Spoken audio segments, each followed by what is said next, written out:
Good morning, folks. Yet more positive news out of the Middle East, and the market is reacting as we'd expect.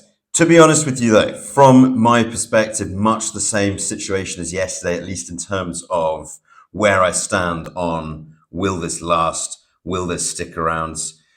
But it's interesting stuff. So let's get straight into it. As you can see, Bitcoin just over the last few minutes or so, breaking once again 76K. As I mentioned in yesterday's video, very important structural high for the markets because it is as high as we've come since the lows that we put in on the 6th of February. Now, the problem here is we're going to have a lot of people calling this the bear market lows. And I would urge you to consider that history might dictate that would be getting a little bit excited a little bit too soon and getting a bit prematurely excited about whether or not this is the end of the bear phase of the market.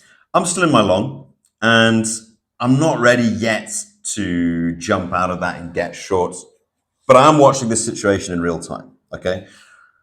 Once again, I've been in this trade since about 65K. All right. We've rode the wave all the way up, currently sitting, I believe actually, let's refresh that because I think we're missing some data there. But we're sitting about $300 up in this trade.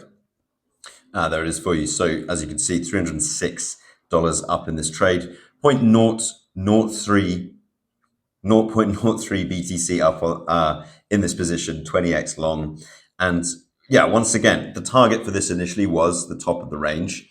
We were basically playing into the fact that everybody got potentially too negative on these down days, potentially overly leveraged in short positions, and basically bet on those becoming unwound as the market climbed up and further extensions. Now, yes, I don't think this is necessarily the end of the bear market because, like I've said, we're not really in a materialistically more bullish scenario for global markets than we were before the war. What we're seeing is just an end and potential end to that and de-escalation.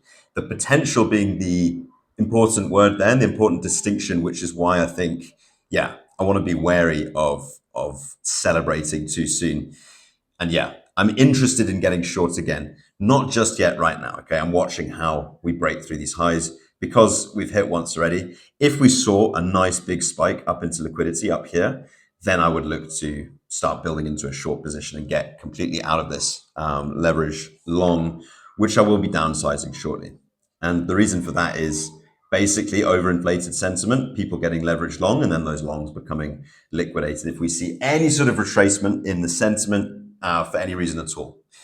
But the market is happy right now. Okay, 57 on the fear and greed index, and S&P breaking all-time highs again. We're in price discovery, which, like I said, is makes me a little bit uncomfortable. I think it's making a lot of people a little bit confused because, as we've discussed, we're not really in a situation that's better materially for global markets than we were before any of this even started, and it's not even over yet. But this is what we've got for you. Today's updates. Israel and Lebanon ceasefire is in effect, and Trump says the US is very close to a deal with Iran. And this is pending on what they're going to do with their enriched uranium, I believe. So if we come down a little bit further here, you can see Trump saying, there we go. Trump optimistic on striking a deal with Iran. Sorry, this is updating in real time, which is quite annoying. There we go. President Trump says Iran has agreed to hand over its enriched uranium, one of the key sticking points in negotiations to bring the war to an end. Fresh talks, he said, could resume as early as this weekend, with Washington and Tehran very close to making a deal. It always happens at a weekend, right? Because because it minimizes market impact. Of course, the S&P is closed over the weekend. But that's what I've got for you. Okay, great news. Yes, the war isn't over yet, and sentiment to me seems way too high given that scenario, right? More longs in the markets than shorts. People in leverage long positions tend to get out of those positions very quickly. They either become liquidated or they just choose to get out of those positions. Either way, it's selling onto the market. So yeah, sorry for being negative in light of positive news, but That's the way I review these things, okay? And that is simply based on watching these patterns play out time and again. Top of the range, in my opinion, decent place for a short, but not just yet. And I am currently still in my long position. But yeah, I'm looking to get out the rest of profit from this fairly soon. Unless we do see a positive resolution on that news, then why not let it run for a bit, right?